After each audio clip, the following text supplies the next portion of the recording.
I'm going to explain the output of the billy cart project. There's a lot of learning within this project. So you can see the assembled project with the wheels, the structure. So we want to try and use timbers that were introduced last lesson. We've got the seat, little push bar. It's up to you how creative you are with this. I'd like to see some different designs. This was an example, but you can be as creative as you want. I've googled timber billy cart. It seems to come up with some pretty appropriate designs to model. I know this isn't the trickiest thing to model, particularly if you've done some fusion before, but we really have to try and think about the materials that are available to us and how we would actually make this in woodwork as well. So you got the challenge to make it in woodwork, and not that you're actually going to make it in woodwork, but thinking about the material context, and then also you need to make it in fusion as well. Have a look through some designs, maybe just drop a couple into a Word document so you've got them saved for later, save the URL as well. I've just looked up some wheel designs on Bunnings. I thought these ones were quite appropriate, but have a look what else you can find. These are 300 millimeters. That would probably be appropriate for a billy cart for an adult to ride. So have a look at that. If you're working at home doing this one, have a look around home. Maybe you've got a sack truck or some other kind of device that you could say, I could use the wheels off of that. In that case, take a photo and say, well, this is what it would be. Maybe measure them up as well so we can model them in Fusion. Have a look back on Sector. You might have to scroll back a couple of lessons ago, but there's some videos here which run you through how to model the steering mechanism and also assemble the parts together. You might find them handy. I'd normally show this in class, but this will be a good way of doing it online. There are some videos also how to do the wheels. Now the wheels are a more complex part, so I'd suggest not starting that until the body is complete. This is my finished billy cart, so just a few things with Fusion. If my mouse will decide to work. If I hold down Control and click the center roller button down, I can pan around quite nicely. That's a nice feature to use. I've turned on some different view options. So when I'm modeling, I come into camera and I always model in orthographic projection. You can see that it has no perspective. So if I look directly at the left of you, all the lines are, the wheels are in line. So you can only see one set of wheels for each, unless I turn it.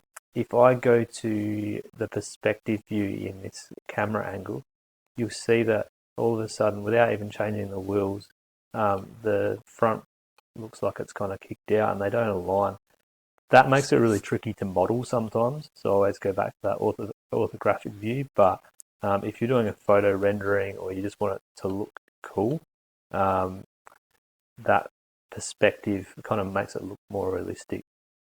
The other things that you can select in here, you can have a play around, but just just take note of where it was, because sometimes it is tricky to model.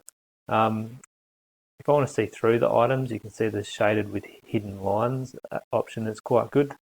And I'll just play this timeline here so you can see that the development. So my base going in, attaching the steering mechanisms, attaching the wheels, creating the seat. I do that in the context of the assembly, and then just playing around with the braking mechanism.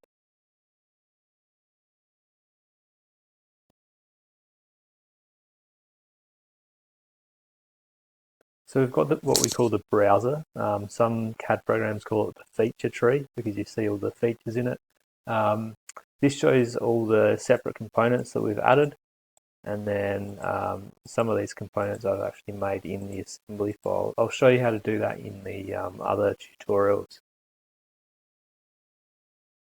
So I've swapped over from design up here to animation. As you do that, you'll have to create this animation. Once again, I'll show you in another video.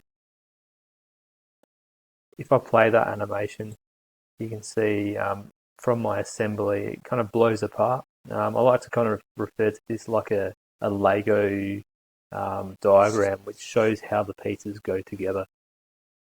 This is really handy. The actual animation itself isn't kind of the end product of all you need, but if we go to a technical drawing, we can display all the parts separate, so it's easy to produce from whoever is manufacturing your project. This document's an exploded view with a parts list. So we're looking at a PDF output, a printable document. It's a 1:20 ratio. It depends how big your paper size is, obviously, and how big your project is. You can see that the bullet points are kind of pointing into each part. The wheels are only labelled once, but you know which one's a wheel, and duplicates are only labelled once. So if you come down here, it shows what each part would be made of and what the part name is. You can see this one here, number 9, is called component 7. That's what happens if you have really bad kind of naming conventions or not very good file management to start with. So as you go, try and label your work to a logical name rather than just component 1, 2, 3, 4, 5. So that's the exploded view with parts drawing. The other one I've got open here is just an orthographic projection. So we've got 3 views: top, front, and side. I decided to do this one as the front view. I know this technically is looking from the front, but as far as our view layout, this makes a lot of sense to fit the paper size nicely. So as long as you've got a view from each main angle, that looks good. And I'll talk about that as we present it. This one here at the moment is lacking some detail, so I'd put all the overall sizes, just like if it was going to go into a box, how much room would you need for it. As you're producing your work, if you could put your some findings and what's asked for into a PowerPoint, so have this saved alongside your Fusion work. The first thing was just to kind of outline the task, find a couple of inspirational images. This one goes straight to the engineering drawing, so that's the requirement, kind of the output of the project. Some images or renderings of how your project has come together, that parts view, and 2 problems. So what's something that caused you a bit of trouble during the project and how you solved it. A lot of people get to the end and say, oh, I didn't really have any problems, but there's always got to be something that's a little bit more difficult. What did you learn? How did you go about it?